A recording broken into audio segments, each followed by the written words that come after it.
Clara's hands wouldn't stop shaking as she signed her name on the paper that sold her to a stranger. Her daughter Lily clung to her skirt, asking why Mama was crying. Clara couldn't answer. How do you tell a 4-year-old that her mother just became property?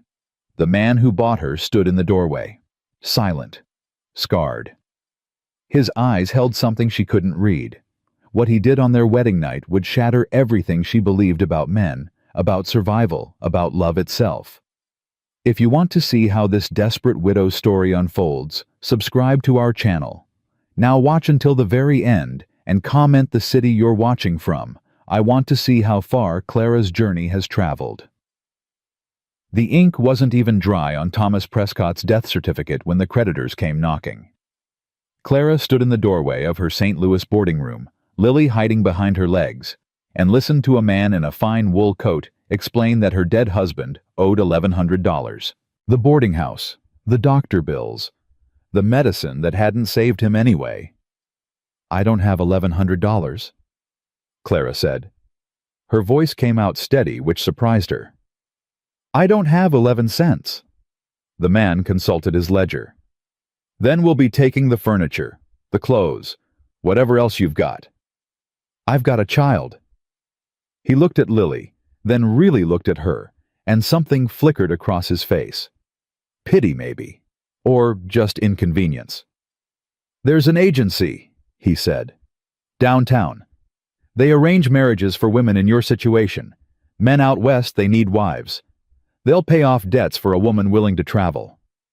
Clara's stomach turned. "You're suggesting I sell myself?" "I'm suggesting you survive Mrs. Prescott." He tucked the ledger under his arm. "You've got until Friday." Zout. The agency smelled like old paper and desperation. Clara sat on a wooden bench with Lily on her lap, while a thin woman with spectacles reviewed her application. The woman's name was Mrs. Harmon, and she had the look of someone who'd seen 1,000 broken women walk through her door and had stopped feeling anything about it. "Widow," Mrs. Harmon read aloud. "1 child, female, age 4. Can read and write. Some nursing experience." She looked up. "That's good. Men like a woman who can handle sickness. I watched my husband die for 2 years. I'd hardly call it experience." Mrs. Harmon ignored the bitterness in Clara's voice. "Any other skills?" "I can cook, clean. I'm not afraid of hard work." "Good." Mrs. Harmon made a note. "And you understand the arrangement. The man pays your debts. You travel to wherever he lives. You become his wife in every sense of the word." Clara's arms tightened around Lily. "I understand. The child might be a problem. Most men want their own children, not another man's. Lily comes with me. That's not negotiable." Mrs. Harmon studied her for a long moment. Then she pulled a folder from her desk and opened it. "There's one man," she said. "Wyoming Territory, cattle rancher. He specifically asked for a widow. Said he didn't want anyone young and foolish." She paused. "He also said he'd accept a child." Clara's heart lurched. "What's wrong with him? I beg your pardon. A man who'll take a widow with a child, pay off her debts and doesn't care about youth or beauty. What's wrong with him?" Mrs. Harmon's mouth twitched. It might have been a smile. "He's quiet, keeps to himself. His neighbors call him difficult." She turned the folder around so Clara could see.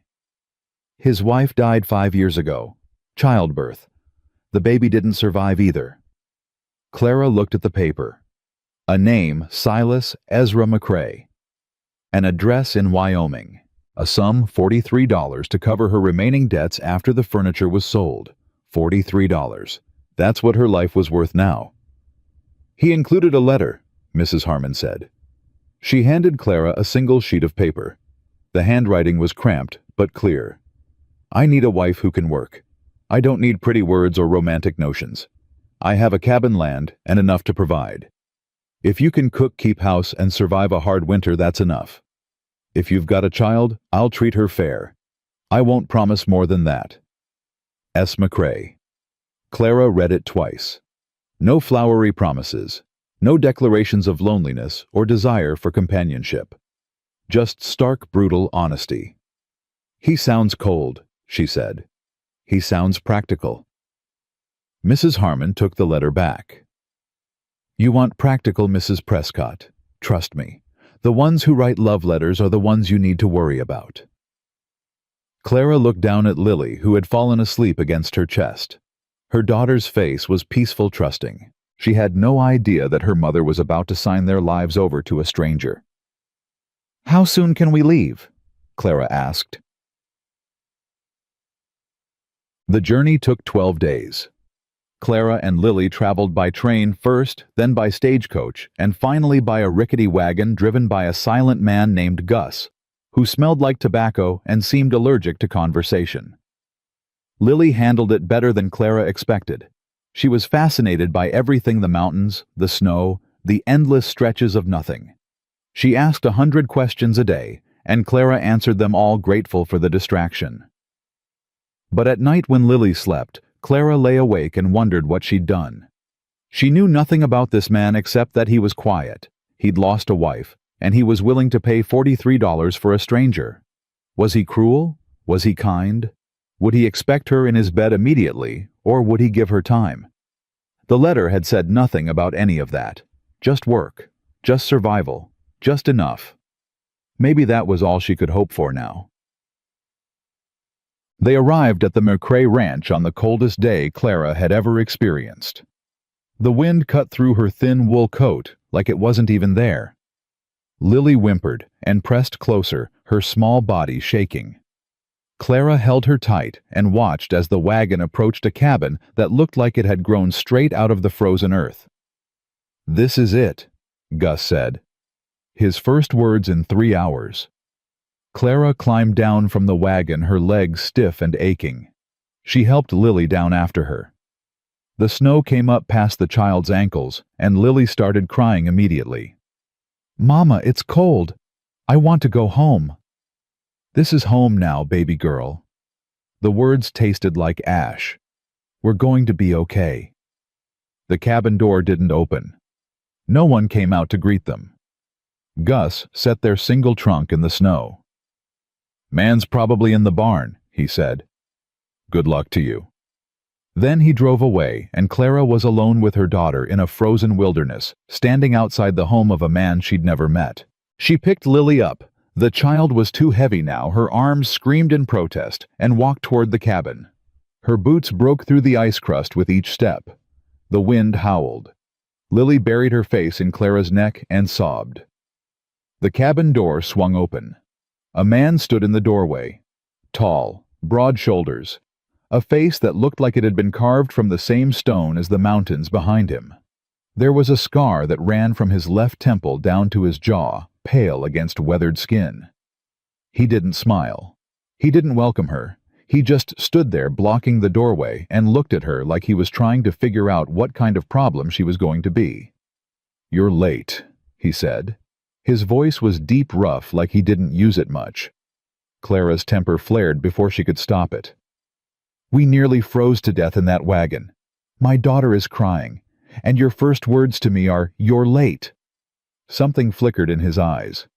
Surprise, maybe. Most people probably didn't talk back to him. "Get inside," he said. He stepped aside to let her pass. "Before you both catch your death." Clara pushed past him into the cabin. The warmth hit her like a physical force. There was a fire burning in the hearth, crackling and orange, the most beautiful thing she'd ever seen. She set Lily down in front of it and started rubbing her daughter's small hands between her own. "Lily, honey, we're going to warm up now. We're okay. We're safe." She heard him moving behind her. Heavy footsteps crossing the wooden floor. Then his voice again, closer now. "She's too thin." Clara's head snapped around. "What?" He was looking at Lily, not at her. His expression was unreadable. "The girl, she's too thin. Hasn't been eating enough. We've been traveling for 12 days, and before that..." Clara stopped herself. She wouldn't explain her poverty to this man. She wouldn't make excuses. "She'll be fine once she's had regular meals." He grunted. "It might have been agreement." Then he walked to the other side of the cabin, where a pot hung over a smaller fire. He ladled something into a bowl and brought it back. "Stew," he said, holding it out to Lily. "Careful, it's hot." Lily shrank back against Clara's legs. Her eyes were huge, terrified. "She's scared of men," Clara said quietly. "Her father was sick for a long time. The only men she knew were doctors, and they couldn't save him. She doesn't trust. I ain't gonna hurt her." "She doesn't know that." He looked at Lily for a long moment. Then slowly he lowered himself to one knee. It brought him down to the child's eye level. Clara watched her heart pounding as this scarred, silent man made himself small for her daughter. "What's your name?" he asked. His voice was different now, still rough but softer somehow. Lily pressed closer to Clara's legs but whispered, "Lily." "Lily." He nodded like it was important information. "That's a good name. I had a dog named Lily once. Best dog I ever had." Lily's eyes widened. "You had a dog named Lily?" "Sure did. She was brave and smart and didn't let anyone push her around." He held out the bowl again. "You hungry, Lily?" A long pause. Then Lily reached out and took the bowl with both hands. "Thank you," she whispered. He stood up and walked away without another word. Clara watched him go, something cracking open in her chest that she didn't understand. The evening was awkward silence and careful movements. Clara fed Lily, then explored the cabin while Silas sat at the table and worked on something with leather straps. There were 2 rooms, the main room with the hearth table and kitchen area, and a bedroom through a doorway covered by a heavy curtain. She pulled the curtain aside and looked in. One bed neatly made. A quilt in blues and browns. A small table with a candle. One bed. Her stomach tightened.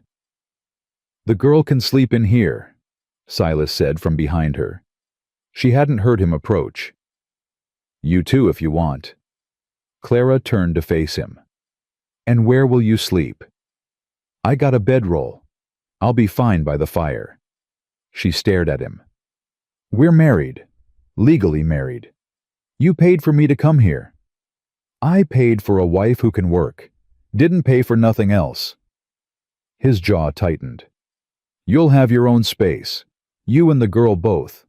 Until—" He stopped. "Until what?" "Until you decide otherwise." Clara couldn't breathe.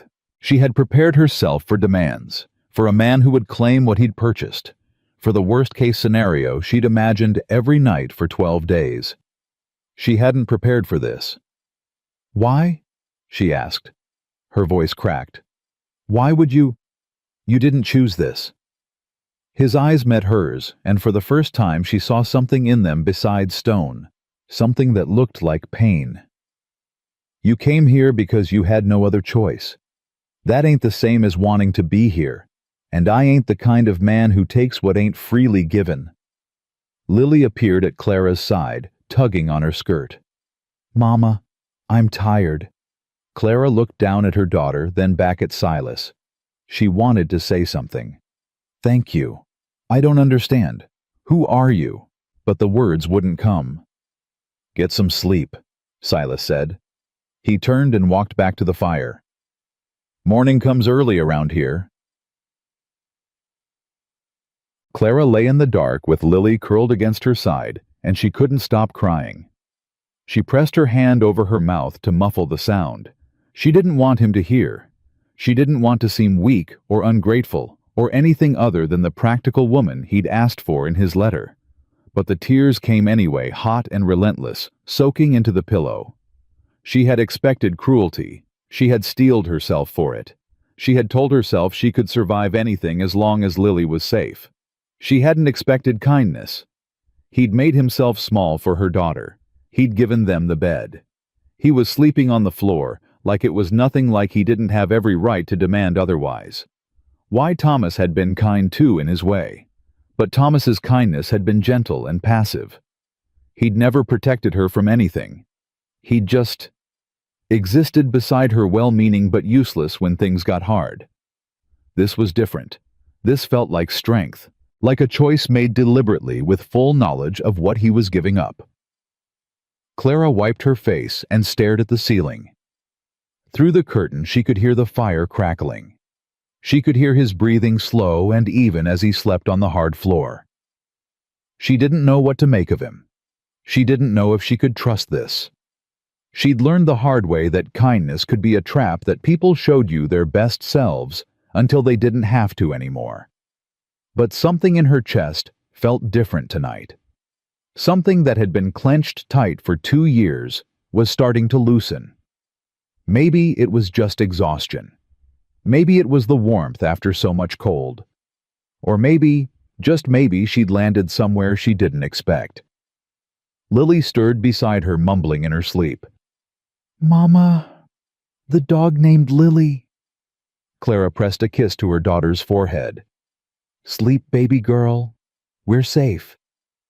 She wasn't sure she believed it yet, but for the first time in months, she wanted to.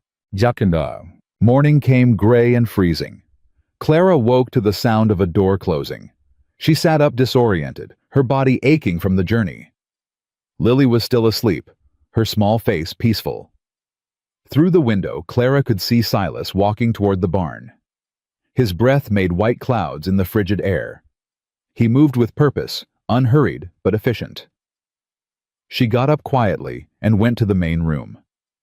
The fire had been built up. He must have done it before he left, so they'd wake to warmth.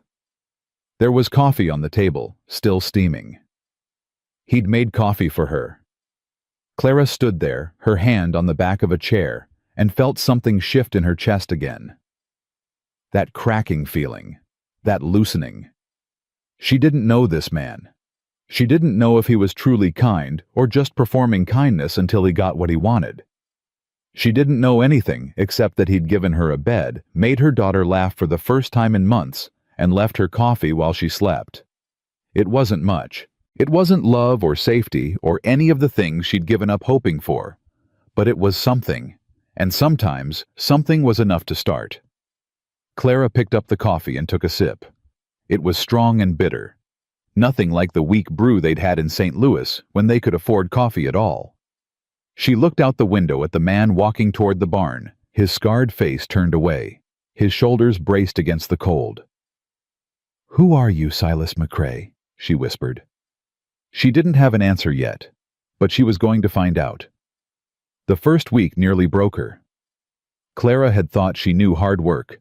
She'd scrubbed floors in St. Louis, taken in laundry, stretched pennies until they screamed. But nothing had prepared her for life on a Wyoming cattle ranch in the dead of winter. She burned the first 3 meals she cooked. The stove was different from anything she'd used before, temperamental, too hot on one side, barely warm on the other. The bread came out flat. The beans scorched to the bottom of the pot. The coffee tasted like mud. Silas ate everything without complaint. "You don't have to do that," Clara said on the 4th morning, watching him choke down biscuits that could have doubled as doorstops. He looked up. "Do what?" "Pretend it's edible. I know it's terrible." Something shifted in his face. Not quite a smile, but close. "Had worse?" "When during a famine." He set down his fork. "When I first came out here, I didn't know how to cook nothing. Ate raw beans for a week once, nearly killed myself." He picked up another biscuit. "This ain't bad." Clara felt her cheeks flush. She turned back to the stove so he wouldn't see. That was the thing about Silas McCrae. He didn't offer comfort with words. He offered it with actions so small she almost missed them. The fire built up before she woke. The water buckets filled without her asking. The path to the outhouse cleared of snow every single morning. He never mentioned any of it. He just did it. Lily warmed to him faster than Clara expected. By the 3rd day, she'd stopped hiding behind Clara's skirts when he entered the cabin. By the 5th day, she was asking him questions. Where did the cows sleep? Why did the wind sound angry? What was his horse's name? Silas answered every question with the same patient gravity he applied to everything else. His horse was named Scout. The cows slept in the barn when it was cold. The wind sounded angry because it had come a long way and was tired. "That's silly," Lily said. "Wind can't get tired." "Sure it can. Everything gets tired eventually." "Do you get tired?" A pause. "Sometimes." "Mama gets tired too. She cries at night when she thinks I'm sleeping." Clara's heart stopped. She was standing at the stove, her back to them, and she couldn't move. Couldn't breathe. "Lily," she said sharply. "That's enough." But Silas was already standing. She heard his boots cross the floor, heard the door open and close. He was gone before she could turn around. Clara's hands shook as she gripped the edge of the stove. He knew now. He knew she lay in that bed every night and wept like a child, weak and pathetic, and nothing like the practical woman she'd promised to be. She waited for him to say something when he came back that evening. Waited for the disappointment, the contempt, the reminder that he hadn't paid for a woman who fell apart over nothing. He didn't mention it. Not that night, not ever. But the next morning, there was something new on the table beside her coffee. A small bundle of dried wildflowers tied with a piece of rough twine. They must have been pressed and saved from summer months ago. Clara held them in her hands and felt the tears threaten again. She didn't cry this time. She put the flowers in a cup of water and set them on the windowsill where she could see them while she worked. Neither of them mentioned that either. The second week brought the first real crisis. Clara woke to Lily burning with fever, her small body shaking, her forehead hot enough to fry an egg. The child's breath came in ragged gasps. Her eyes were glassy and unfocused. "Mama," Lily whimpered. "Mama, I don't feel good." Clara's blood turned to ice. She'd watched Thomas die. She knew what sickness could do, how fast it could take someone, how helpless you were against it. "Silas." She didn't mean to scream his name. It tore out of her throat before she could stop it. He was through the curtain in seconds, his shirt half-buttoned, his hair wild from sleep. He took one look at Lily and his face went hard. "How long?" "I don't know. She was fine when she went to sleep. I checked on her, she was fine. I swear she was—" "Clara." His voice cut through her panic. "How long since she started burning up?" She forced herself to think.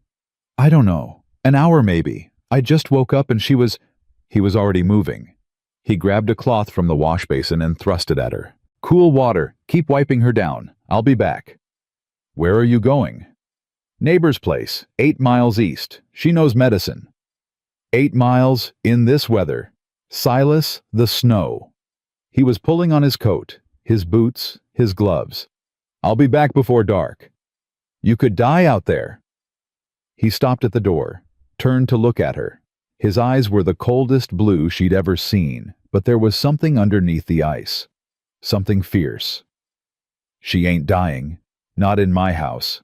Not while I got breath in my body." Then he was gone. Clara spent the next 6 hours in hell. She bathed Lily with cool water until her arms ached. She sang every song she knew until her voice gave out. She prayed to a God she wasn't sure she believed in any more, bargaining, begging, promising anything, if he would just let her daughter live. Lily drifted in and out of consciousness. Sometimes she called for her father. Sometimes she asked for the dog named Lily. Sometimes she just cried, a thin, terrible sound that scraped Clara's soul raw. The light was fading when Clara heard hoofbeats outside. She ran to the door and threw it open. Silas was dismounting from Scout, and there was a woman with him, older, gray-haired, with sharp eyes and capable hands. She carried a leather bag that clinked with bottles. "Where is she?" the woman asked. No pleasantries, no introductions. "Inside. Please, she's burning up. I don't know what to do." The woman pushed past her into the cabin. Clara followed, her heart pounding so hard she could feel it in her throat. For the next 2 hours, the woman, her name was Margaret Maggie, she said impatiently when Clara asked, worked over Lily with the focus of a general commanding a battlefield. She made Clara hold Lily still while she listened to her chest. She mixed something foul-smelling in a cup and forced it between Lily's lips. She packed snow around the child's body despite Clara's protests. "The fever's got to break," Maggie said. This'll help it along. She's freezing. She's burning up from the inside. Trust me or don't, but this is what needs doing. Clara trusted her. She didn't have a choice. Silas stood in the corner the entire time, silent as stone. He didn't interfere. He didn't offer advice. He just watched, his jaw tight, his hands clenched at his sides. When Lily finally fell into a deep, peaceful sleep, her fever broke in her breathing. Even Clara collapsed into a chair and sobbed. She felt a hand on her shoulder. She looked up, expecting Maggie. It was Silas. He didn't say anything. He just stood there with his hand on her shoulder, solid and warm and present.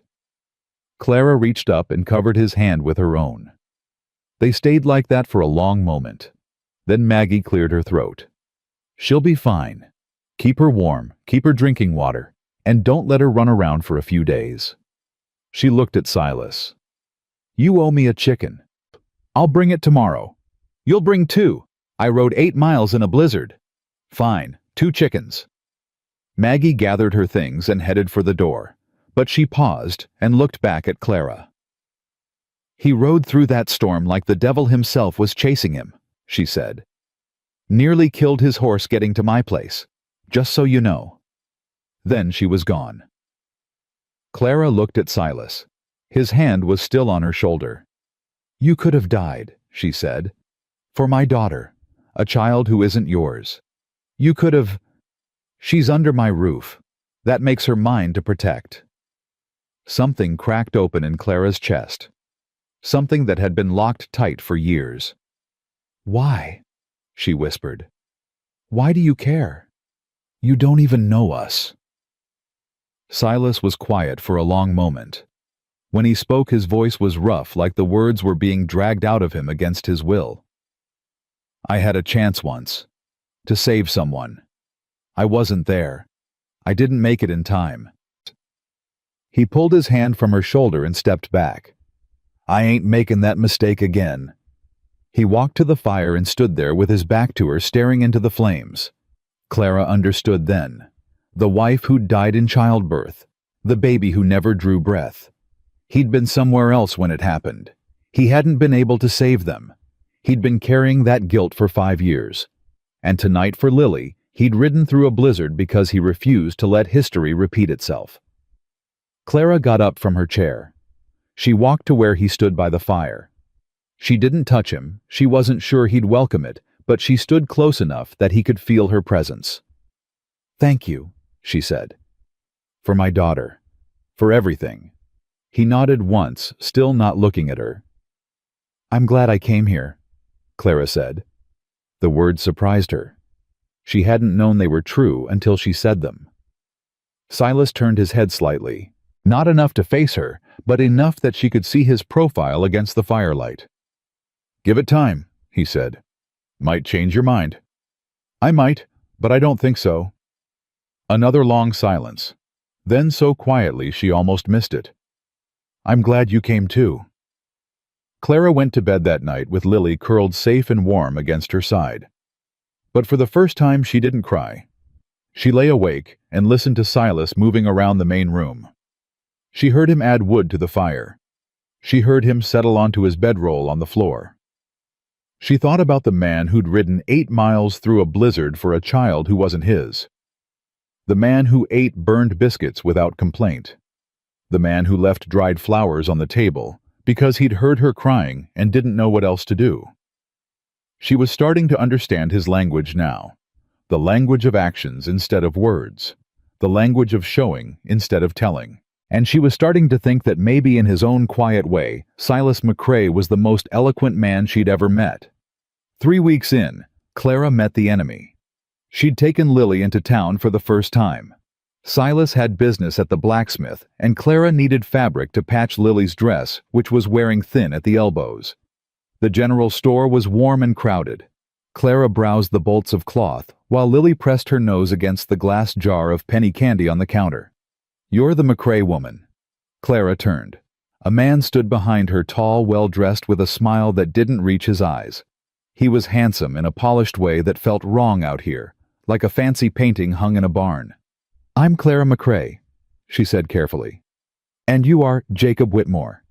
He tipped his hat. "I own the ranch north of yours. Well, north of your husband's, I should say." Something about the way he said husband made Clara's skin crawl. "Pleased to meet you, Mr. Whitmore." "The pleasure's all mine, ma'am. I must say I was surprised when I heard Silas had taken a wife. He's not exactly the marrying kind." "People change." "Do they?" Whitmore's smile widened. "I've known Silas McCrae for 7 years. He doesn't change. He just endures." Clara didn't know how to respond to that. She turned back to the fabric, hoping he'd take the hint. He didn't. "That's a pretty little girl you've got there," Whitmore said, looking at Lily. "Shame about her father." Clara's blood went cold. "How do you know about her father?" "Word travels fast out here, Mrs. McCrae. We don't get many new faces. People talk." He leaned closer, his voice dropping. "They talk about you too. The widow who sold herself to pay off her debts. The desperate woman who traded her freedom for a roof over her head." Clara's hands clenched at her sides. "I don't know what people have told you, Mr. Whitmore, but my marriage is none of your concern." "Of course not.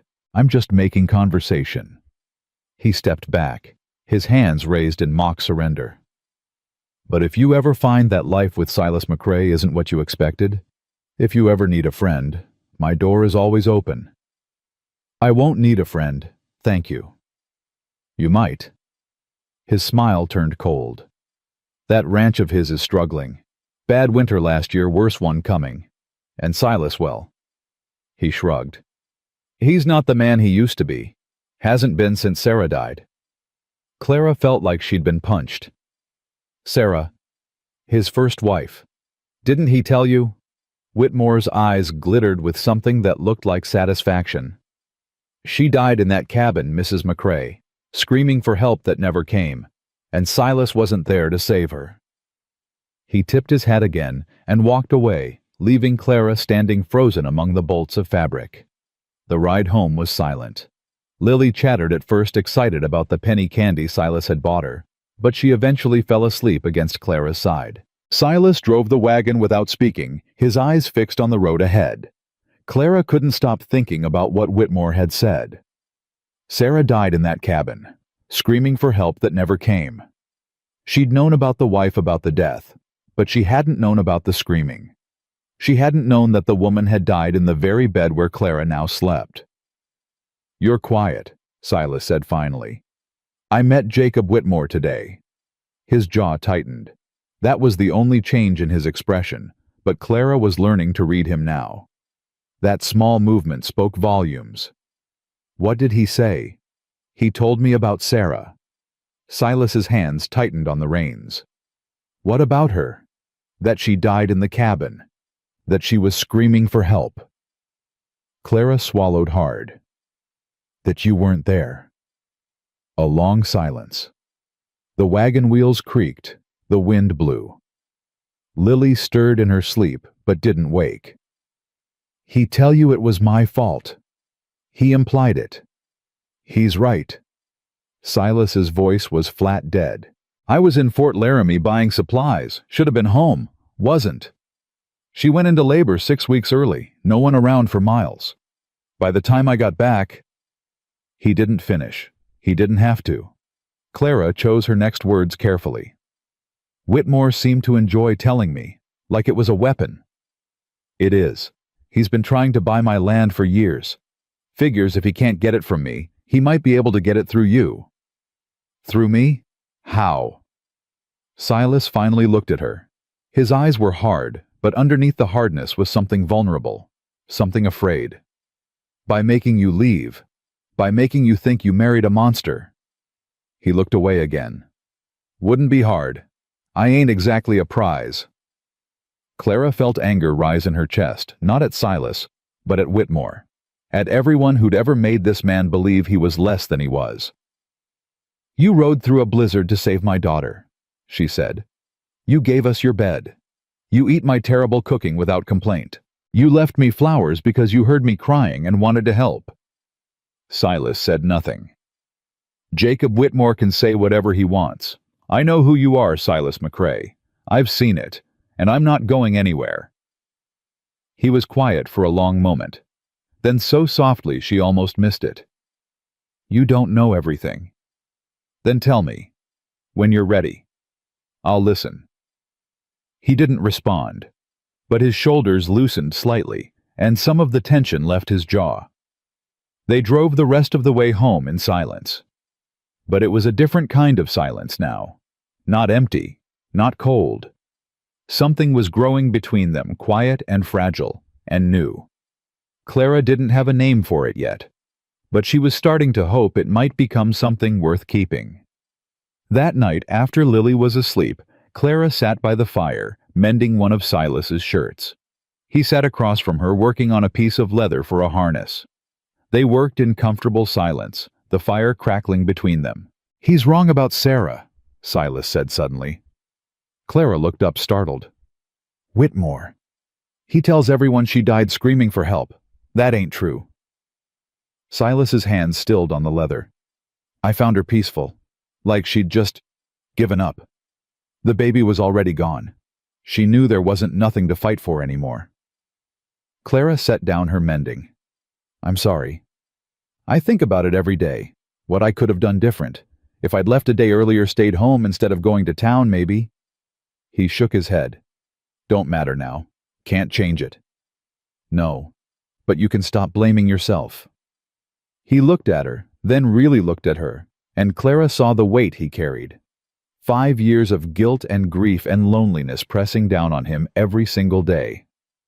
"I don't know how," he said. Clara stood up. She crossed to where he sat and knelt down in front of him. His eyes widened, but he didn't move. "You start by forgiving yourself," she said. "And if you can't do that, you start by letting someone else tell you it wasn't your fault." "You don't know?" "I know you weren't there. I know she died alone. I know you've punished yourself for 5 years because of it." Clara held his gaze. "But you didn't kill her, Silas. The birth did. The distance did. The winter did. Not you." His breath caught. His eyes glistened in the firelight. "Why do you care?" he asked, his voice rough. "Because you saved my daughter. Because you gave us a home. Because you're a good man, and you don't even know it." Clara reached out and covered his hands with hers. "Because I'm starting to think I might belong here." Silas stared at her for a long moment. Then slowly he turned his hands over and laced his fingers through hers. They stayed like that, kneeling on the floor in front of the fire, holding hands like two people who'd been drowning and had finally found solid ground. Neither of them said another word. They didn't have to. Something changed between them after that night by the fire. Clara couldn't name it exactly. Silas still slept on the floor. He still spoke in short sentences, still kept his distance. But there was a warmth now that hadn't been there before. A softness around his eyes when he looked at her. A hesitation before he left the cabin each morning, like he wanted to say something, but couldn't find the words.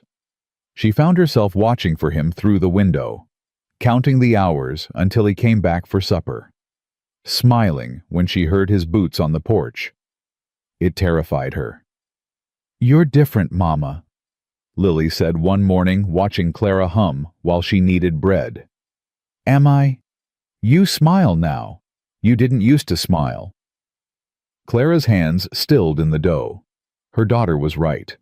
She hadn't smiled in years. Not since Thomas got sick. Not since the world turned gray and cold and hopeless. "I suppose I have reasons to smile now," she said carefully. "Is it because of Mr. Silas?" Clara felt heat rise to her cheeks. "Why would you think that?" "Because you look at him the way Mrs. Harmon looked at her husband, before he died." Lily tilted her head. "Do you love Mr. Silas, Mama?" The question hit Clara like a physical blow. Love. She barely knew the man. They'd been married 6 weeks and he'd never even kissed her. How could she possibly love him? But when she opened her mouth to say no, the word wouldn't come. "I don't know, baby girl," she said finally. "I don't know what I feel." Lily nodded solemnly, as if this made perfect sense. "I think he loves you. He looks at you when you're not looking, Like he's scared you'll disappear." Clara didn't know what to say to that, so she went back to kneading the bread and tried not to think about what it meant that a 4-year-old could see things she'd been blind to. The trouble started 3 days later. Clara was in the barn gathering eggs when she heard horses approaching, multiple horses moving fast. She set down her basket and stepped outside, shading her eyes against the weak winter sun. 3 men on horseback, Jacob Whitmore in the lead. "Mrs. McCrae." He tipped his hat as he dismounted, looking lovely as always. "Mr. Whitmore, my husband isn't here." "I know. Saw him riding toward the north pasture an hour ago." Whitmore smiled, and Clara felt ice slide down her spine. "I came to see you." "I can't imagine why." "Can't you?" He stepped closer, too close. "A woman like you stuck out here with a man like Silas McCrae. I'd think you'd welcome a friendly visit."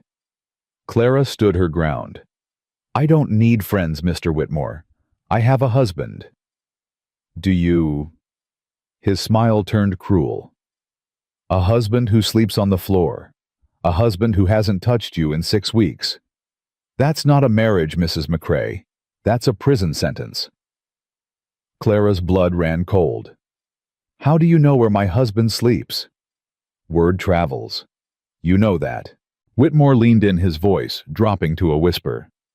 "One of my men saw through your window. Silas McCrae spread out on the floor like a dog while his pretty wife sleeps alone in the bed." He shook his head in mock sympathy. "What kind of man does that? A good one. A broken one. A man who can't or won't be a real husband." Whitmore's eyes glittered. "I could be a real husband to you, Clara. I could give you everything he can't." Clara slapped him. The sound cracked through the cold air like a gunshot. Whitmore's head snapped to the side. When he turned back to face her, his charming mask had slipped. Underneath was something ugly, something dangerous. "That was a mistake," he said softly. "No. Coming here was a mistake. Leave my property, Mr. Whitmore." "Your property?" He laughed. "This land belongs to Silas McCrae. And after this winter it won't even belong to him anymore. He's behind on his payments to the bank. One more bad season and this whole place gets sold off." He stepped back, straightening his coat. "When that happens, and it will, you'll have nowhere to go. No husband, no home, no future. Just you and that little girl of yours, back to being nobody's problem." He mounted his horse and looked down at her. "Remember my offer, Mrs. McCrae. It won't last forever." Then he rode away, his men following behind him. Clara stood in the yard until she couldn't hear the hoofbeats anymore. Her hand stung from the slap. Her heart pounded against her ribs. Behind on payments. One more bad season. Sold off.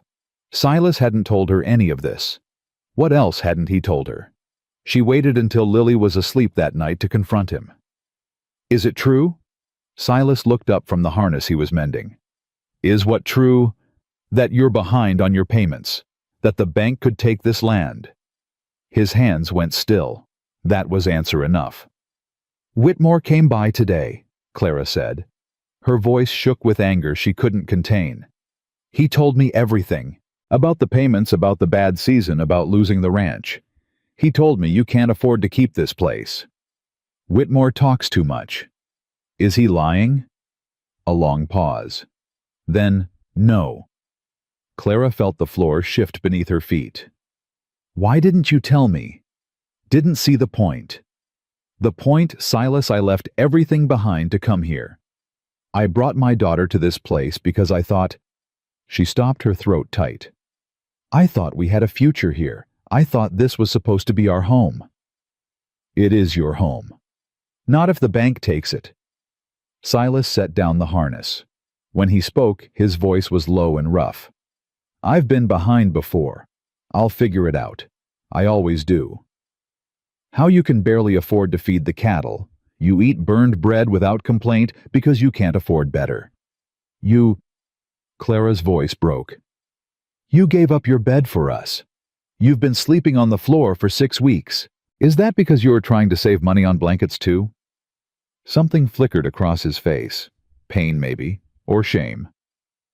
I gave up the bed because you needed it. And the payments? The debt. Were you ever going to tell me about that? I was handling it. By yourself, without saying a word. Clara laughed, but there was no humor in it. That's your solution to everything, isn't it? Just stay quiet. Keep your head down. Handle it alone. God forbid you actually let someone help you. Silas stood up so fast his chair scraped against the floor. What do you want from me, Clara? I want the truth. I want to know what I walked into. I want... She pressed her hands to her face, trying to hold herself together. I want to feel like we're partners, like you trust me, like I'm more than just some woman you bought to cook your meals. The words hung in the air between them. Clara couldn't take them back, didn't want to. Silas was silent for a long moment. When he spoke, his voice was barely above a whisper. You want to know the truth? Fine. He took a step toward her. I ain't slept through the night in 5 years. Every time I close my eyes, I see Sarah's face. I hear her calling for me. I wake up reaching for someone who ain't there anymore. Clara's breath caught.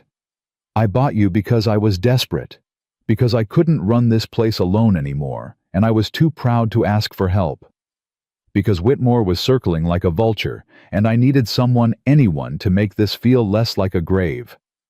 His voice cracked. I didn't expect you. I didn't expect Lily. I didn't expect to wake up every morning grateful that you're still here. Silas. You want to know why I sleep on the floor? It ain't about money. It ain't about sacrifice. He was close to her now, close enough that she could see the wetness in his eyes. It's because every night I lie there thinking about you in that bed, and I know if I let myself get close, I'll lose you. Just like I lost her. And I can't survive that again, Clara. I can't. Clara reached up and touched his face, her palm against his scarred cheek. He flinched but didn't pull away. You won't lose me, she said softly. You don't know that. I know I'm standing here. I know I chose to stay. I know... She took a shaky breath. I know that for the first time in years, I feel like I might actually be happy. Because of you. Silas closed his eyes. A single tear slid down his cheek, disappearing into Clara's palm. I'm scared, he admitted. The words sounded like they'd been dragged out of him with chains. So am I. Clara stepped closer, close enough that she could feel the heat of him. But I'd rather be scared with you than safe without you. He opened his eyes, looked at her like she was something precious, something worth protecting. Then he kissed her. It wasn't gentle. It was desperate and hungry, and 5 years of loneliness pouring out all at once. Clara kissed him back with everything she had, her fingers tangling in his hair, his arms crushing her against him. When they finally broke apart, both of them breathing hard, Silas pressed his forehead to hers. I should have told you about the money, he said. Yes, you should have. I'll fix it. I'll find a way. We'll find a way. Together. Clara pulled back enough to look him in the eye. No more secrets, Silas. Whatever we face it as partners. Agreed? A ghost of a smile crossed his face, the first real smile she'd ever seen from him. Agreed. That night, for the first time, Silas didn't reach for his bedroll. He stood by the fire, uncertain, looking at the curtain that separated the bedroom from the main room. Clara watched him struggle with himself, watched the war play out across his face. Come to bed, she said quietly. He turned to look at her. Are you sure? I've never been more sure of anything. He crossed the room slowly, like a man approaching something holy. Clara took his hand and led him through the curtain to the bed they should have been sharing all along. They didn't do anything that night except hold each other. Silas wrapped himself around her like he was trying to memorize the shape of her body. Clara listened to his heartbeat until it lulled her to sleep. When she woke in the morning, he was still there, his arm across her waist, his breath warm against her neck. She turned in his embrace and found him watching her, those pale blue eyes soft with something she was finally brave enough to name. "Good morning," she whispered. "Morning." He tucked a strand of hair behind her ear. "You stayed." "Of course I stayed. Where else would I go?" He didn't answer, just pulled her closer and buried his face in her hair. They lay there until Lily's voice drifted through the curtain asking why nobody was making breakfast. Real life couldn't wait forever. The weeks that followed were the best of Clara's life and the worst. The best because Silas had finally let her in. He talked to her now, really talked. He told her about his childhood in Texas, about his years as a scout, about how he'd fallen in love with Sarah at a church social when he was 23 and she was 19. He told her about the night Sarah died, how he'd ridden home through a blizzard that was almost as bad as the one he'd faced for Lily, how he'd found her in the bed, peaceful as Sleeping Beauty, with their tiny son in her arms, both of them cold. Clara held him while he cried. It was the first time he'd cried for them in 5 years. The worst because Jacob Whitmore wasn't finished. He came back twice more over the following weeks, always when Silas was away. The first time Clara refused to speak to him. The second time he brought papers. "Proof," he said, spreading them across her kitchen table without permission.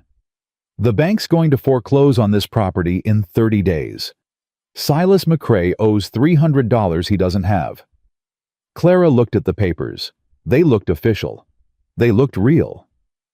"I can make this go away," Whitmore said. "One word from me and the bank extends his loan another year. I have that kind of influence." "What do you want in return?" Whitmore smiled. "Just a small favor. A piece of land on the western edge of the property. There's water rights attached to it. Silas doesn't even use it.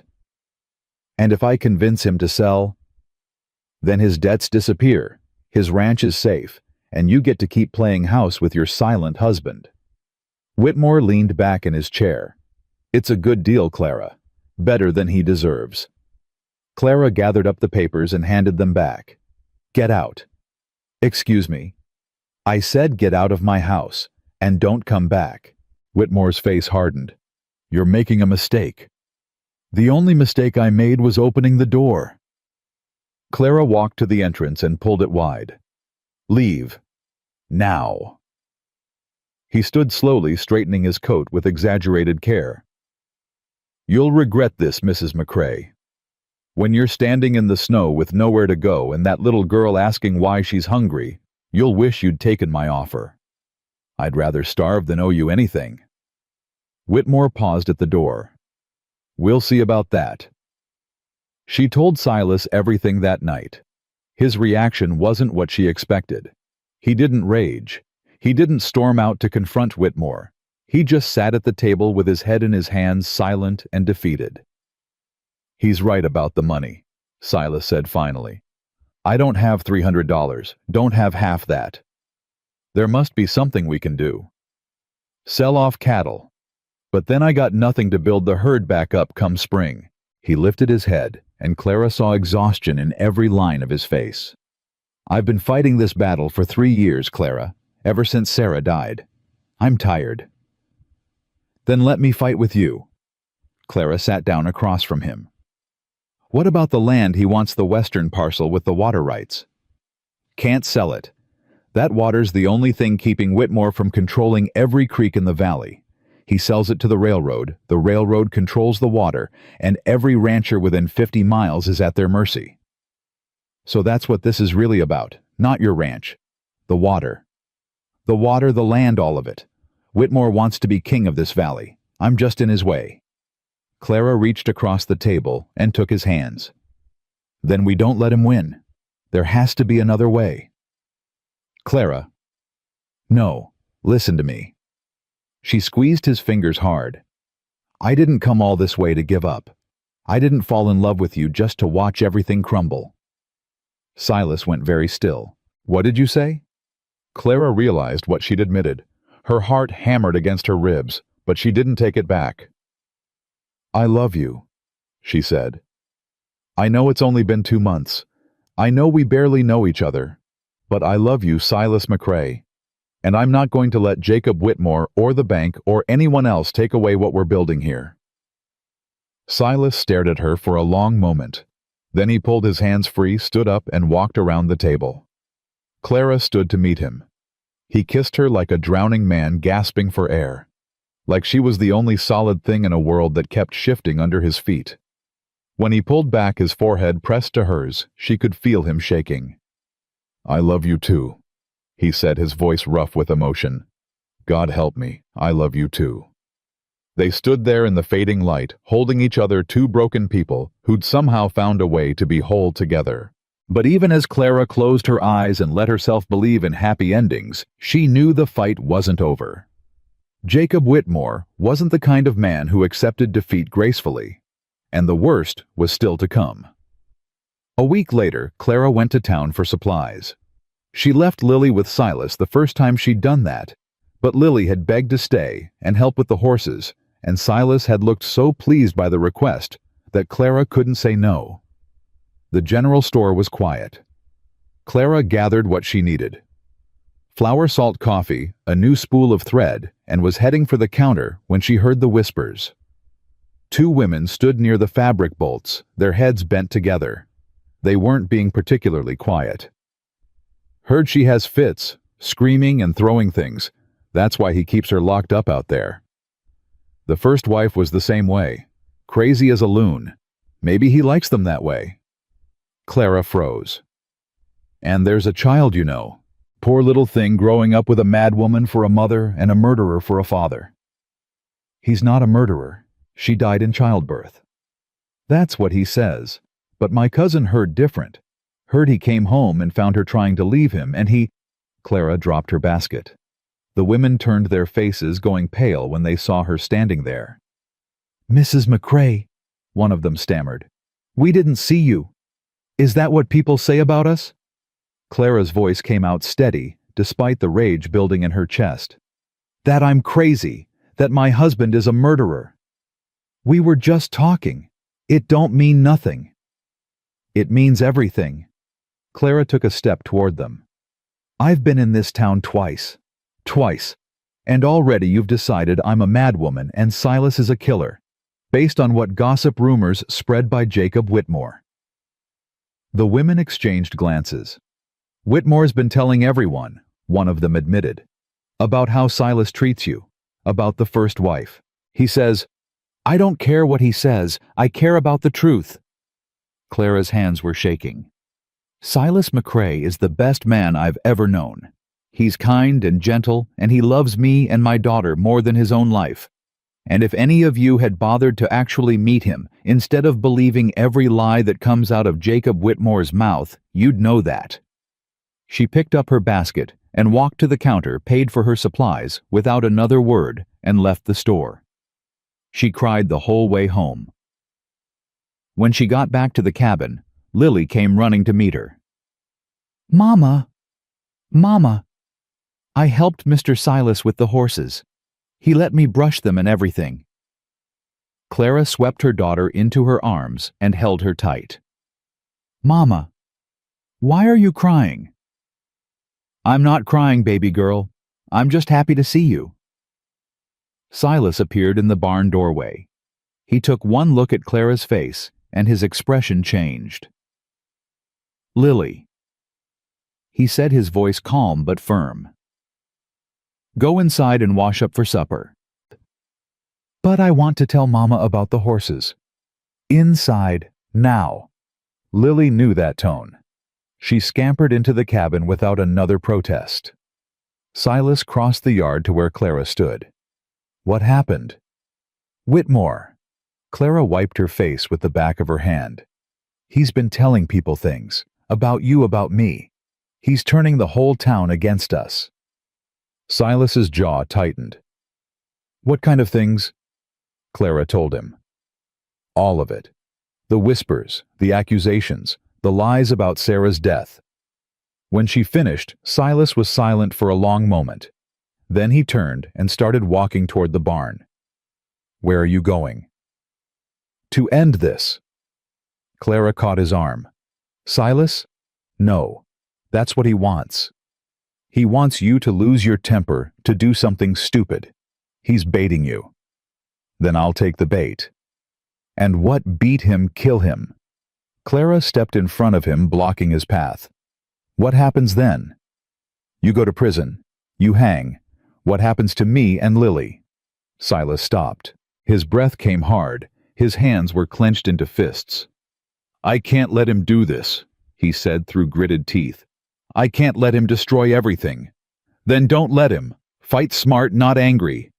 Clara put her hands on his chest, felt his heart pounding beneath her palms. We'll find another way. Together. Remember. He closed his eyes. Some of the tension drained from his shoulders. I don't know how to fight smart, he admitted. I only know how to work hard and hope for the best. And that ain't been working. Then we'll figure it out. But not tonight. Clara took his hand. Tonight we go inside. We have supper with our daughter. We pretend everything is fine until we can make it actually be fine. Silas looked down at her. His eyes were still hard, still angry, but there was something else there too. Trust, maybe. Or hope. Our daughter, he repeated quietly. Clara's breath caught. She hadn't meant to say it that way, but now that the words were out, she realized she meant them. Is that okay? Silas didn't answer with words. He just pulled her close and held her, like she was the only thing keeping him anchored to the earth. More than okay, he murmured into her hair. They walked into the cabin together, hand in hand, to face whatever came next. But as Clara ladled stew into bowls and watched Silas help Lily wash her hands, she couldn't shake the feeling that the storm wasn't over. It was just beginning. The letter changed everything. Clara found it 3 days later, tucked inside a leather satchel Silas kept in the barn. She hadn't meant to snoop. She'd been looking for the deed to the property, hoping to find some legal loophole that might help them fight Whitmore's claim. What she found instead shattered her. It was addressed to Mrs. Harmon at the marriage agency. Silas's cramped handwriting filled the page. I don't need a wife. I need a housekeeper, someone to cook and clean and keep the place running. Send me a woman who can work hard and won't ask questions. I don't want romance. I don't want a companion. I just need help. That's all. Clara read it 3 times. Each time the words cut deeper. I don't need a wife. I don't want romance. I just need help. Everything he'd told her. Everything she'd believed. Had it all been a lie? She was still holding the letter when Silas walked into the barn. Clara, what are you? He saw the paper in her hands. His face went white. Where did you find that? In your satchel. I was looking for the deed. Her voice came out flat, dead. When did you write this? Clara, listen to me. When? He swallowed hard. Before you came. Before I knew anything about you.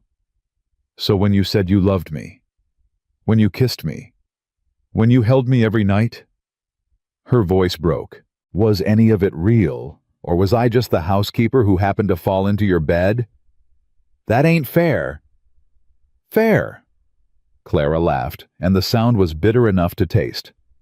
You bought me Silas, like a plow, like a horse. You wrote to that agency and told them you didn't want a wife, you wanted a worker. And I was stupid enough to think... She couldn't finish. The tears were coming too fast. Silas reached for her. She stepped back. Don't touch me. Clara, please. That letter was months ago. Before I met you. Before I knew... Before you knew what? That I'd be desperate enough to warm your bed. That I'd be grateful enough to fall in love with you. Clara crumpled the letter in her fist. I gave you everything, Silas. Everything I had left. And the whole time you were just using me. That ain't true. Isn't it? She threw the letter at his chest. Then explain this. Explain why you told them you didn't want a wife. Explain why you slept on the floor for 6 weeks if you actually cared about me. Explain why. Because I was scared. The words exploded out of him. Because Sarah died, and I spent 5 years convinced I'd never feel anything again. Because when I wrote that letter, I thought I was broken beyond repair. I thought all I deserved was someone to share the work with, not. He stopped. His chest heaved. Not what? Not someone who makes me feel alive again. His voice cracked. Not someone who made me remember what it's like to want to wake up in the morning. Not someone who looked at me like I was worth something when I'd spent years believing I was worthless. Clara stood frozen. The anger was still there, hot and bitter in her chest. But something else was pushing through it. Something that recognized the pain in his eyes, because she'd felt the same pain for years. "You should have told me," she said. "You should have shown me that letter before I—" Would it have changed anything? Yes. Clara wiped her face with shaking hands. No, I don't know. She looked at him, really looked, and saw a man coming apart at the seams. Why didn't you destroy it? I kept it to remind myself. Of what? Of who I was before you. Silas's shoulders slumped. I read it sometimes late at night when you're sleeping. I read it, and I think about how empty I was, how dead inside.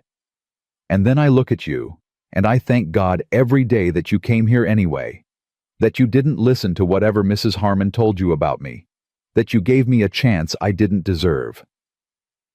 Clara's heart twisted. She wanted to stay angry. Anger was safe. Anger protected her from the vulnerability of loving someone this much. But she couldn't hold on to it. Not when he was standing there with tears in his eyes, looking more broken than she'd ever seen him. I need time, she said finally. I need to think. Clara. Don't. Please. She walked past him toward the cabin. Just give me time.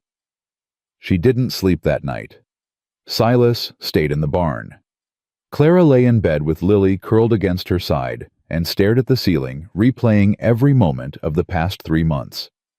Had he been pretending? Was any of it real? She thought about the night he'd ridden through the blizzard for Lily. The way he'd knelt down to make himself small for her daughter. The flowers he'd left on the table. The way he looked at her when he thought she wasn't watching. That wasn't pretending. That wasn't a man who just wanted a housekeeper. But the letter. I don't need a wife. I don't want romance.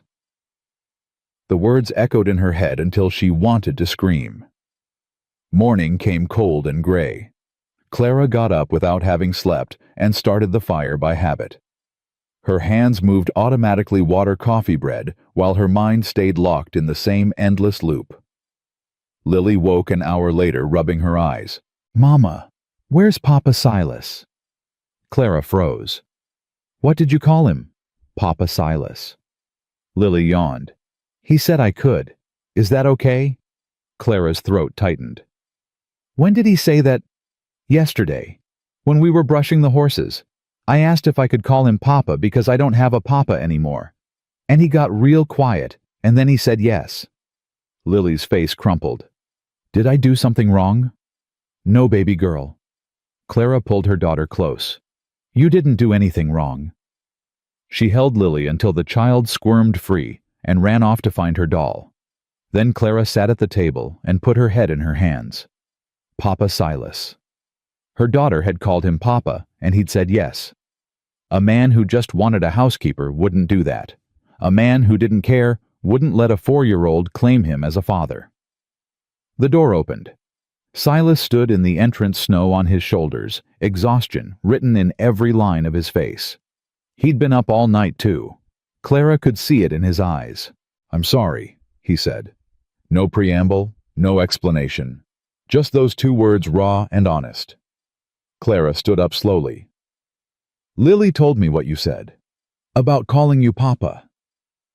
Something flickered across his face. Fear, maybe, or hope. I shouldn't have said yes without asking you first. That's not what I... Clara stopped, started again. Did you mean it when you told her she could... I meant it. His voice was rough. She's been calling me Mr. Silas for 3 months, and every time I hear it, I want to tell her, He swallowed hard. I want to tell her I'm hers, if she'll have me. And what about me? Silas crossed the room. He stopped an arm's length away, close enough to touch, but not touching. You're not a housekeeper, Clara. You never were. Not from the moment you stepped off that wagon and looked at me like you were ready to fight the whole world if you had to. His eyes met hers. I wrote that letter because I was scared to ask for what I really wanted. What I really wanted was someone to love, someone who might love me back, but I didn't think I deserved it. And now I know I don't deserve it, but I want it anyway. He reached out slowly, giving her every chance to pull away. His fingers brushed her cheek. I want you, Clara, not as a worker, not as a housekeeper, as my wife, my partner, the woman I wake up next to every morning for the rest of my life. Clara leaned into his touch. The letter hurt me. I know. I need to know there aren't any more secrets. I need to know you're telling me everything, even the ugly parts. I promise. His other hand came up to cup her face. No more secrets, no more silence. Whatever you want to know, I'll tell you. Clara looked into his eyes and saw the truth there. The fear, the hope, the love he'd been too scared to show. I want to know one thing, she said. Anything. Do you really love me? Not because you're lonely, not because you need help with the ranch, but because of who I am. Silas smiled. Then a real smile, the kind she'd only seen a handful of times. I love you because you burned my biscuits and didn't apologize. Because you slapped Jacob Whitmore hard enough to knock his hat off. Because you fight for the people you love like a mountain lion protecting her cubs. He pulled her closer. I love you because you're Clara Jane McCrae, and there ain't nobody else in the world like you. Clara kissed him. She poured everything she had into it, the anger, the hurt, the forgiveness, the love that was bigger than all of it combined. When they broke apart, both of them breathless, she pressed her forehead to his. Don't ever lie to me again. Never. And burn that damn letter. He laughed a real laugh, full and warm. Yes, ma'am. The peace lasted exactly 4 days. Clara was hanging laundry on the line behind the cabin when she heard the horses. Too many horses moving too fast. Her stomach dropped before she even turned around. Jacob Whitmore rode into the yard with 6 men behind him. They weren't his usual ranch hands. These men looked harder, meaner, the kind of men you hired when you wanted to send a message. Mrs. McCrae. Whitmore tipped his hat like this was a social call. Beautiful morning, isn't it? Clara's hands tightened on the wet shirt she was holding. What do you want? Just came to have a conversation with your husband. Is he around? He's in the north pasture. Won't be back until... Oh, I think he'll come running when he hears what I have to say. Whitmore dismounted and walked toward her. His men stayed on their horses, spread out in a half circle. See, I've been patient. I've given Silas every opportunity to do the right thing, but he keeps refusing. The right thing being selling you our land. The right thing being accepting that he's lost. Whitmore stopped a few feet away from her. The bank forecloses next week, Mrs. McCrae. Your husband doesn't have the money. He doesn't have any way to get the money. And when that foreclosure goes through, I'll be the one buying this property at auction. Clara felt the blood drain from her face. You can't. I can. I will. Whitmore smiled, and it was the smile of a predator who'd cornered his prey. Unless... Unless what? Unless you convince your husband to sign over the western parcel now, before the foreclosure. That way he keeps his cabin, his cattle, his pathetic little life. And I get what I want. The water rights. Smart woman. I always knew you were the brains of this operation. Whitmore took another step closer. Talk to him, Clara. Make him see reason. Because if you don't, if I don't, what? He reached out and touched a strand of her hair. Clara flinched back, her skin crawling. If you don't, he said softly, things might get unpleasant, For everyone. Get your hands off my wife. Clara spun around. Silas stood at the corner of the cabin, his rifle in his hands. His face was carved from stone, but his eyes blazed with a fury she'd never seen before. Whitmore didn't seem concerned. Silas, good to see you. I said get away from her. Or what? You'll shoot me. Whitmore gestured at his men. My boys might have something to say about that. I don't care about your boys. Silas walked forward, the rifle steady in his hands. I care about you putting your hands on my wife. That stops now. Whitmore stepped back, his hands raised in mock surrender. Just having a friendly conversation. No need for violence. There's nothing friendly about you, Whitmore. Never has been. Fair enough. Whitmore's smile faded. Let me be direct then. Sign over the western parcel or lose everything. Those are your options. I've got a third option. Oh. Silas stopped 3 feet away. The rifle was pointed at Whitmore's chest. You get off my land and never come back. If I see you here again, if you so much as look at my wife or my daughter, I'll put a bullet in you and let the coyotes sort out the rest. The silence stretched tight as a wire. One of Whitmore's men shifted in his saddle hand, moving toward his holster. Clara's heart hammered. This was going to end in blood. She could feel it.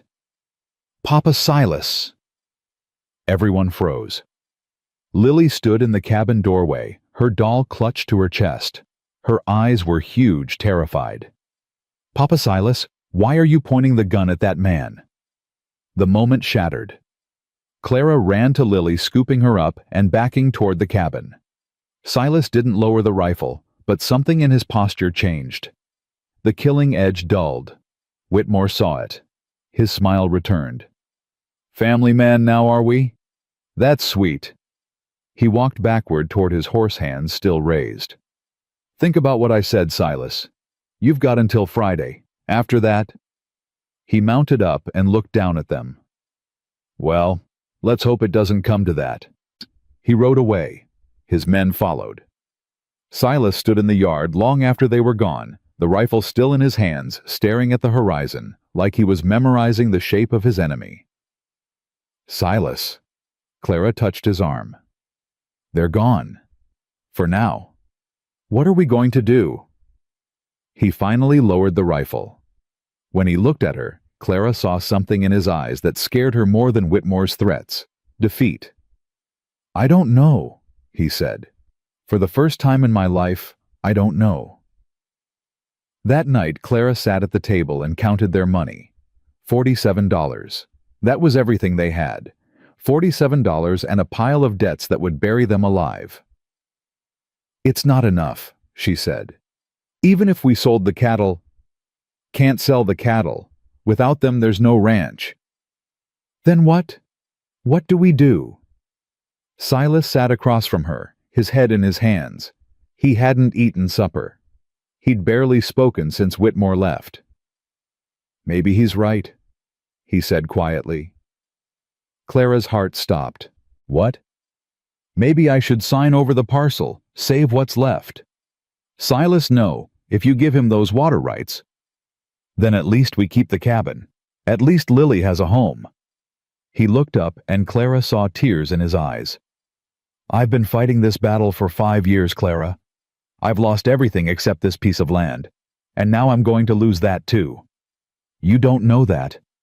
Yes, I do. His voice cracked. I've known it for months. I just didn't want to admit it. I kept thinking something would change. Something would get better. But it never does. It just keeps getting worse. Clara reached across the table and grabbed his hands. Listen to me. We are not giving up. We are not letting Jacob Whitmore win. Then tell me what to do, Clara, because I've got nothing left. She didn't have an answer. She sat there holding his hands, her mind racing, and she didn't have a single idea that could save them. Lily's voice drifted from the bedroom. Mama, I had a bad dream. Clara closed her eyes. I'll be right there, baby girl. She squeezed Silas's hands once, then went to comfort her daughter. When she came back an hour later, Silas was still sitting at the table. The lamp had burned low. His face was shadowed unreadable. "She's asleep?" he asked. "Yes." "Good." He stood up slowly.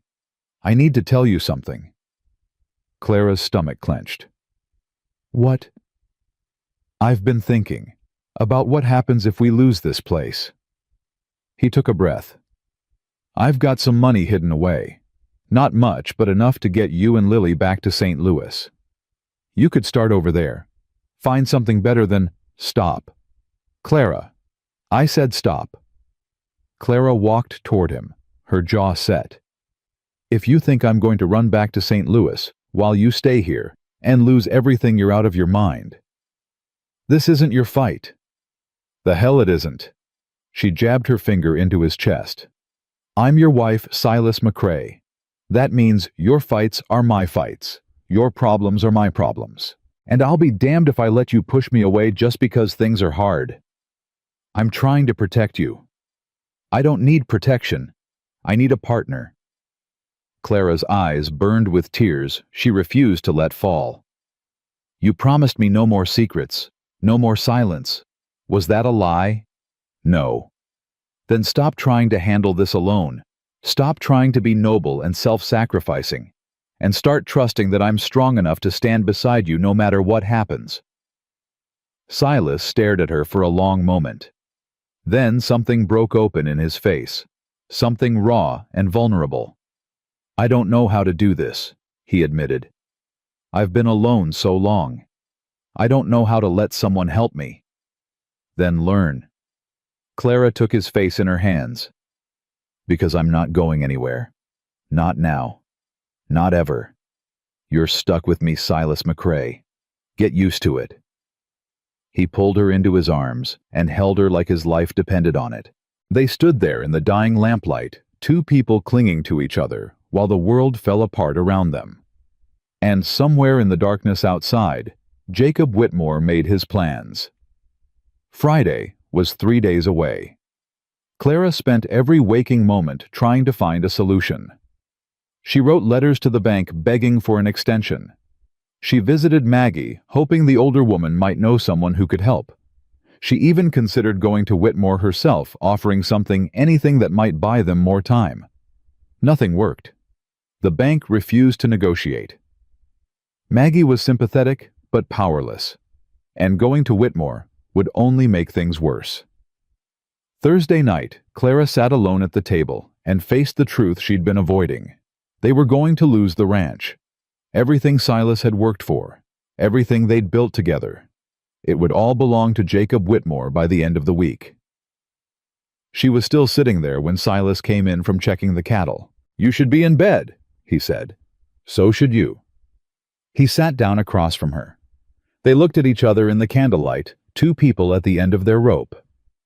"I want to tell you something," Clara said. "Before tomorrow." "Clara, let me finish." She reached across the table and took his hand. "I want you to know that these past 3 months have been the happiest of my life. Whatever happens tomorrow, whatever Whitmore does, I don't regret coming here. I don't regret marrying you. I don't regret any of it." Silas's grip tightened on her fingers. "Neither do I." "I love you. Lily loves you. That doesn't change just because we lose a piece of land." "It's not just land, Clara. It's everything I have." "No." Clara shook her head. "You have us. You have a family. That's more than you had before I came here." He was quiet for a long moment. Then he lifted her hand to his lips and kissed her knuckles. "How did I get so lucky?" he murmured. "You bought a desperate widow for $43. He laughed, a broken sound but real. "Best investment I ever made." They went to bed together that night and held each other until dawn. Neither of them slept. They just lay there in the darkness, breathing together, memorizing the feeling of being close. Whatever tomorrow brought, they would face it together. But tomorrow came earlier than expected. Clara woke to the sound of horses, lots of horses, and the orange glow of fire through the window. "Silas," she shook him awake. "Silas, something's burning." He was on his feet in seconds, pulling on his boots, grabbing his rifle. Stay here. Keep Lily inside. Silas. But he was already gone. Clara ran to the window and looked out. Her blood turned to ice. The barn was on fire. Flames leaped toward the sky, turning the night bright as day. And in the yard, illuminated by the hellish glow, Jacob Whitmore sat on his horse, with a dozen men behind him. Clara didn't think. She grabbed Thomas's old pistol from the drawer, where she'd hidden it months ago, and ran for the door. "Mama!" Lily's voice came from behind the curtain, sleepy and scared. "Mama, what's happening?" "Stay in bed, baby girl. Don't come out until I tell you." "But I'm scared." I know you're scared." Clara's voice shook, but she forced it steady. "But Mama needs you to be brave right now. Can you do that for me?" A pause, then so small it nearly broke Clara's heart. "Yes, Mama." Clara stepped outside into hell. The heat from the burning barn hit her like a physical wall. Horses screamed inside, cattle bellowed in terror. And through the smoke and chaos, she saw Silas facing down Jacob Whitmore, with nothing but his rifle and his rage. "You've lost your mind," Silas shouted. "There are animals in there." "Then you better decide what's more important." Whitmore's voice was calm, almost bored. "The livestock or the land? Sign over the western parcel and my boys will help you put out the fire. Refuse and—" He shrugged. "Well, accidents happen. I'll kill you." "No, you won't." Whitmore smiled. "Because if you shoot me, my men shoot you. Then who protects that pretty wife of yours? Who protects that little girl?" Clara saw Silas's finger tighten on the trigger. She saw the calculation in his eyes, the fury battling against the fear, the desperate need to act warring with the knowledge that action meant death. She couldn't let him make that choice. "Wait." Clara stepped forward, her pistol hidden in the folds of her nightgown. "Wait. Don't shoot." Whitmore turned. His smile widened when he saw her. "Ah, Mrs. McCrae.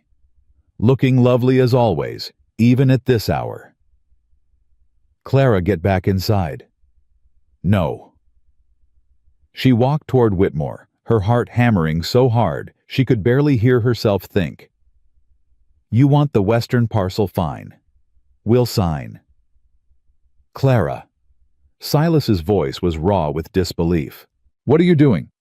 "Saving your life." She didn't look at him. She couldn't. If she looked at him, she'd lose her nerve. "That's what I'm doing." Whitmore studied her for a long moment. "Well, well. The little wife has more sense than her husband. I'm impressed. I have conditions.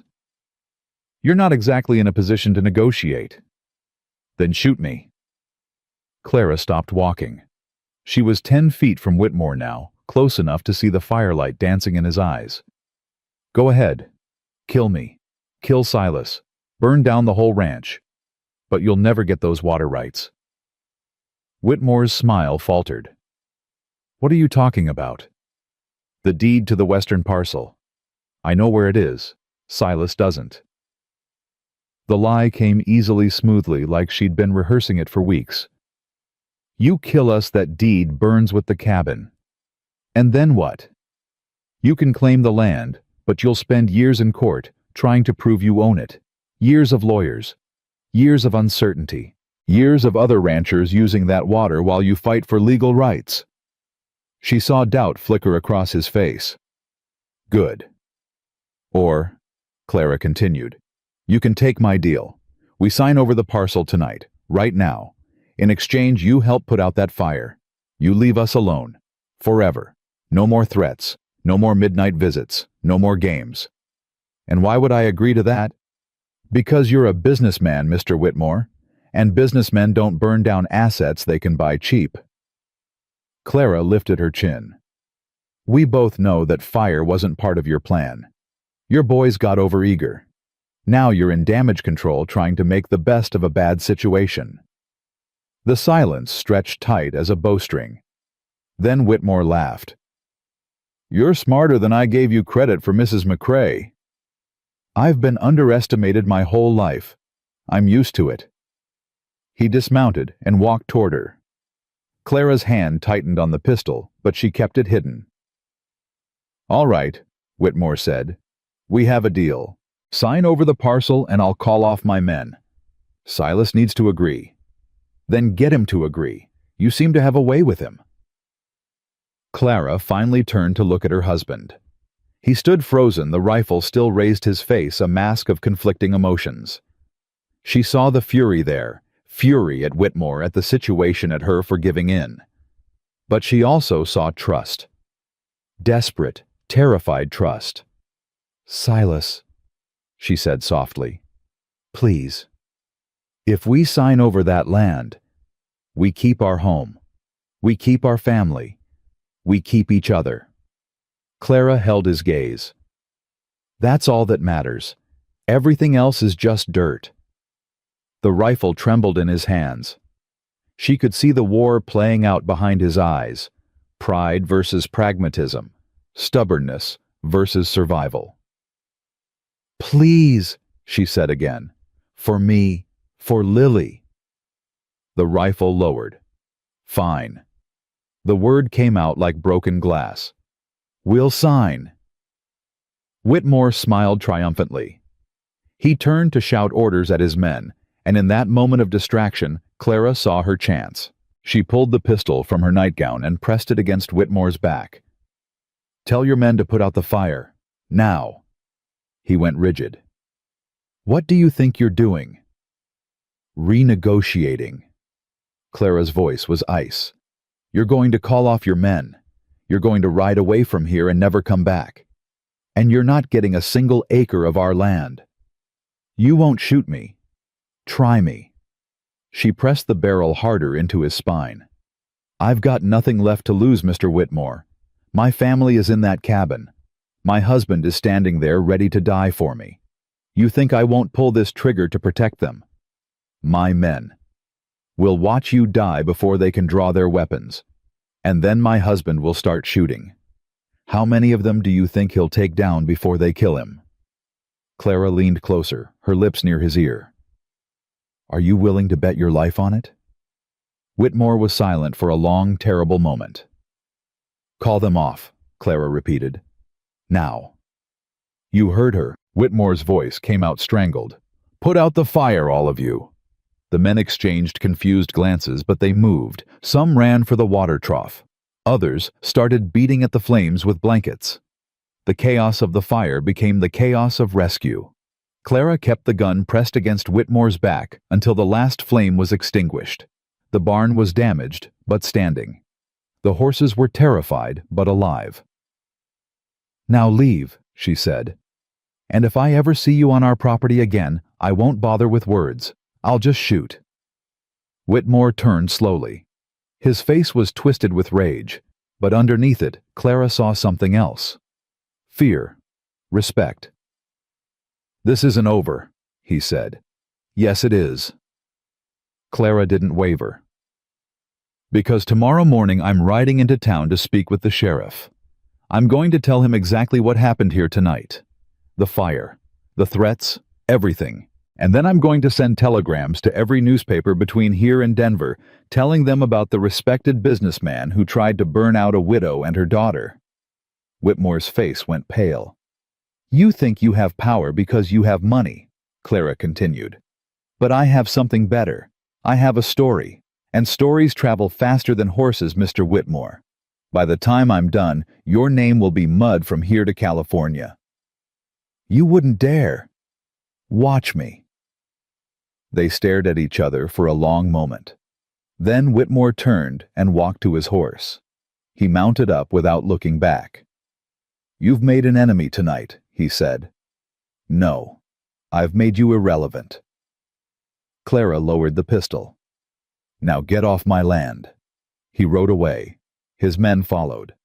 Clara stood in the yard until she couldn't hear hoofbeats anymore. Then her legs gave out.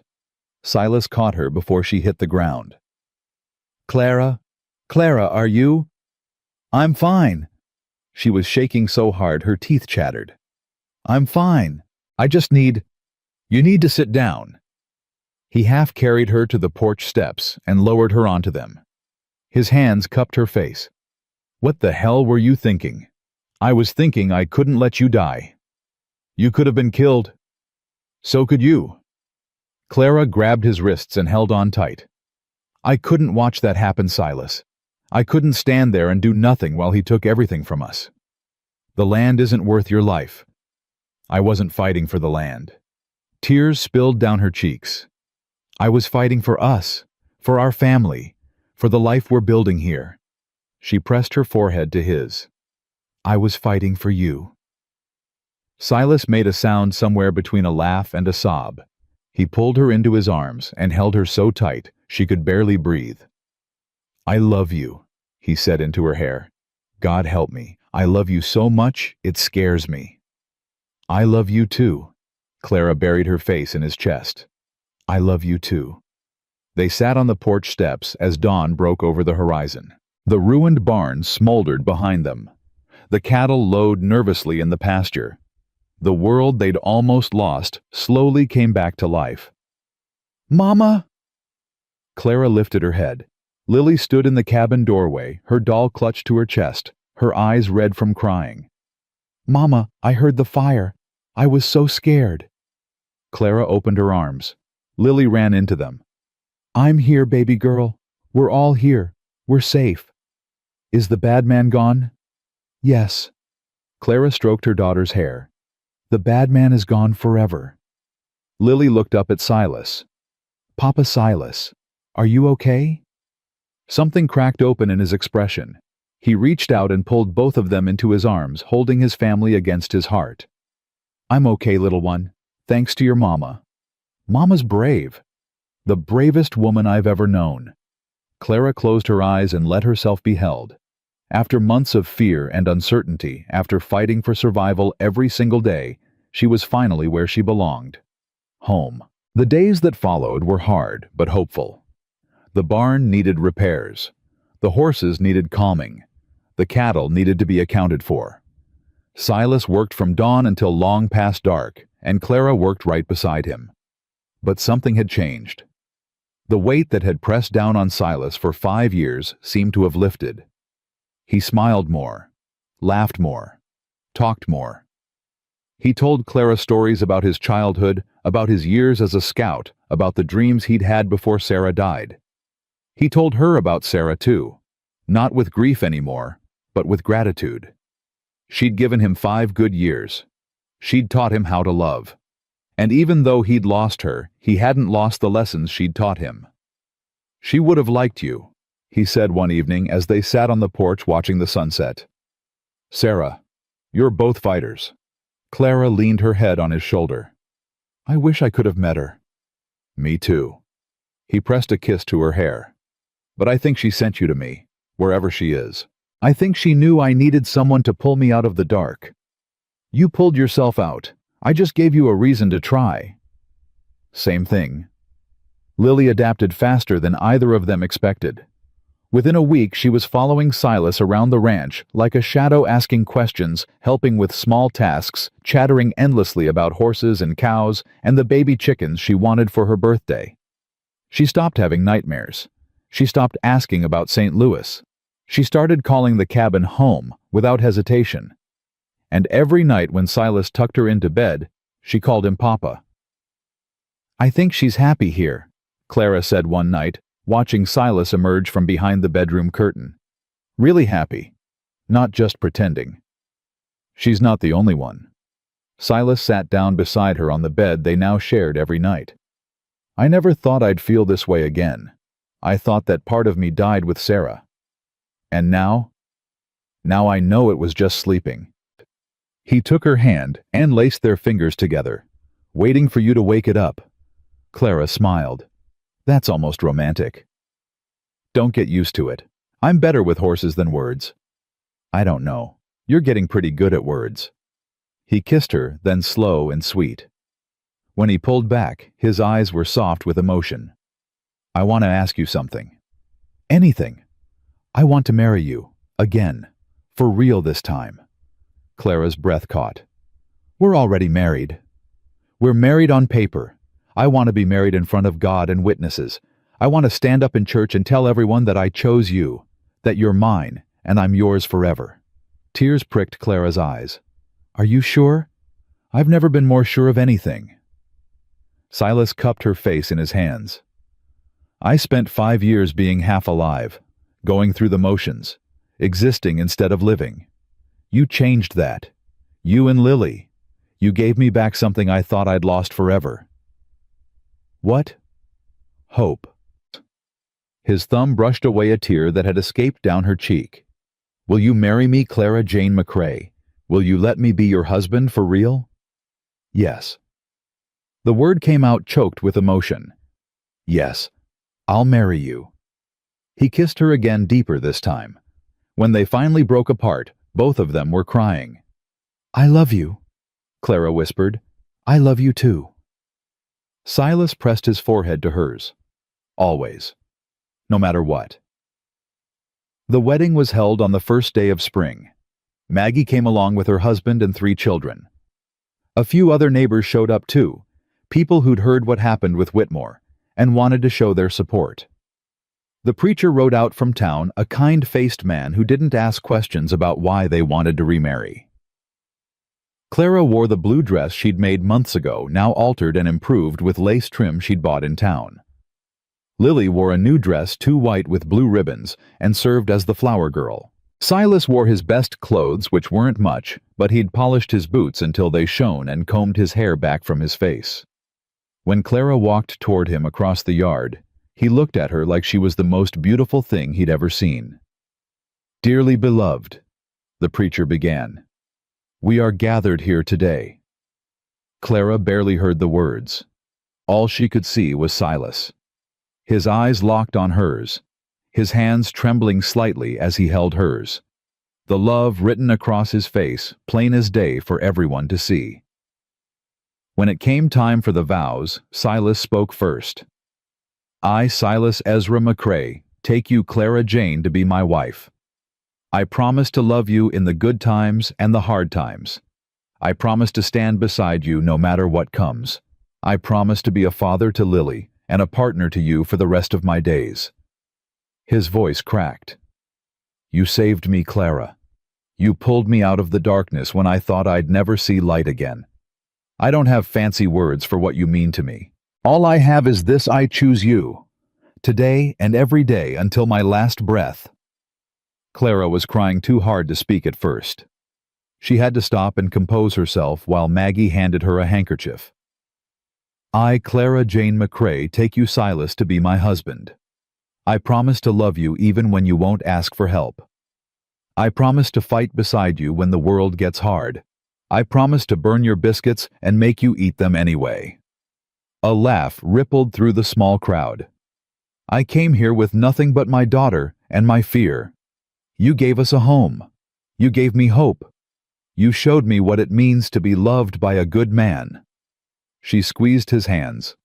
"I choose you too, Silas. Forever." The preacher pronounced them married.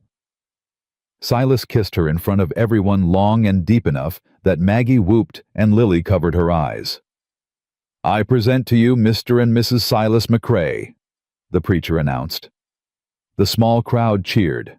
Lily threw flower petals in the air. Maggie wiped her eyes with her apron. And Clara looked at her husband, her real husband now in every way that mattered, and felt something she'd almost forgotten existed. Joy. 5 years later, Clara stood at the window of the cabin, bigger now, with 2 extra rooms they'd added when the twins were born, and watched the sunset paint the sky in shades of gold and pink. So much had changed since that terrified wagon ride through the snow. Lily was 9 now, reading at a level far above her age, helping with chores around the ranch, utterly devoted to her Papa Silas. The twins, Sarah and Thomas, named for the people they'd loved and lost, were 3 years old and into everything. The ranch had prospered. Without Whitmore's interference, he'd left the territory after Clara's story spread. His reputation ruined, Silas had been able to expand. They'd bought more cattle, hired 2 hands, built the barn back bigger and better than before. But the biggest change wasn't in the land or the livestock. It was in the man who came through the door every evening, dusty and tired from work, but always with a smile on his face. "Papa." The twins ran toward him, and Silas scooped them both up, one in each arm. "There's my wild ones. You've been giving your mama trouble today." "We helped with the chickens," Sarah announced. "We found eggs," Thomas added. "Well, that's important work. Good job, both of you." Silas carried them over to where Clara stood by the window. "And how's their mama doing?" Clara leaned up to kiss him. Even after 5 years, even after thousands of kisses, it still made her heart flutter. "Their mama is doing just fine." Lily came in from the back room, a book tucked under her arm. At 9, she looked so much like Clara that it sometimes took her breath away. "Papa Silas, can you help me with my reading lesson after supper?" "Course I can, sweetheart." Clara watched her family, her whole complete impossible family, and felt tears prick her eyes. Not sad tears, happy ones. "What are you thinking about?" Silas asked, setting the twins down so they could run off to play. "I'm thinking about the girl I used to be, the one who sat in that agency office scared to death, signing her life away to a stranger. And what does she think about all this?" Clara looked around the cabin.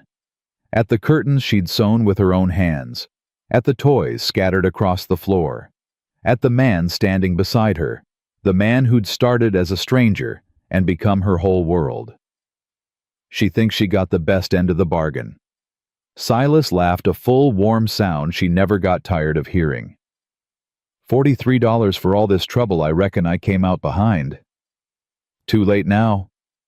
Clara wrapped her arms around his waist. "You're stuck with me." "Wouldn't have it any other way." He kissed her forehead, then her nose, then her lips, soft and sweet and full of promise. Outside, the sun finished setting. The first stars appeared in the darkening sky. The wind picked up, carrying the scent of spring across the prairie. Clara rested her head against her husband's chest and listened to his heartbeat, steady and strong, the rhythm of home. She'd come to Wyoming as a widow, with nothing. A woman sold to settle a debt. A mother desperate to give her daughter a future. She'd found something she never expected. She'd found a man who showed love through actions instead of words. A father for her daughter. A home that couldn't be shaken by storms or enemies or fear. She'd found herself. "Mama," Lily's voice came from across the room. "The twins are trying to feed the cat again." "I'll handle it." Silas pressed one more kiss to Clara's hair before letting go. "You rest. Supper can wait." Clara watched him walk toward the chaos, breaking up the twins' attempts to share their dinner with the barn cat. She heard Lily laugh. She heard the twins protest. She heard Silas's patient voice explaining why cats didn't eat carrots. Normal sounds. Family sounds. The sounds of a life she'd never dared to dream of. She put her hand over her heart and felt it beating strong and sure. She'd been sold for $43. She'd gained a love worth more than all the gold in the world. And that, Clara McRae knew with absolute certainty, was the best trade she'd ever made.